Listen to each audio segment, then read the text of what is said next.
Well, David, perhaps we could start by asking you your view of the RSPT, the Resource Super Profits Tax.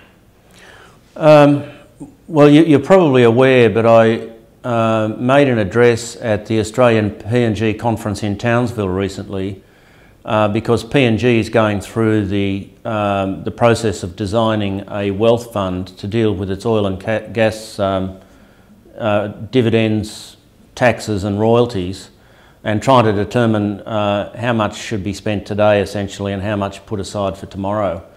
And you know, going through that issue in the context of P&G really makes one consider about the pros and cons of this tax regime in Australia. I think the discussion has to be divided into two parts. One is the application of the tax to existing projects and the sovereign risk issues that brings for Australia, or the sovereign risk concerns.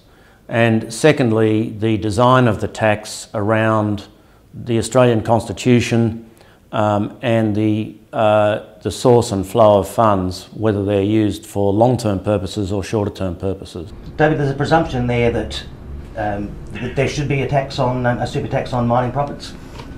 No, not necessarily. You've got to remember in Australia that states own their land and the resources under the land, and have the right to collect royalties on those resources. The Commonwealth has the taxing power and has ownership of its territories and resources outside the coastline. But the Commonwealth has already imposed royalties and the PRRT. But the issue here is that the states are not in a very good position to set aside their royalties for longer term purposes. If the Commonwealth wants to impose taxes, a super profits tax on resources activity, then the Commonwealth has to think about when and how that's used. But that's why I divide the whole issue into retrospectivity or application to existing projects on one hand, and the design on the other. Isn't there possibly a third element, which is the way that the proposed tax reduces the net present value of future projects, because all of the mining companies are now saying that they're not going to go ahead, or they're putting future projects on hold, or that there will be fewer projects and they'll be looking at other countries instead of Australia?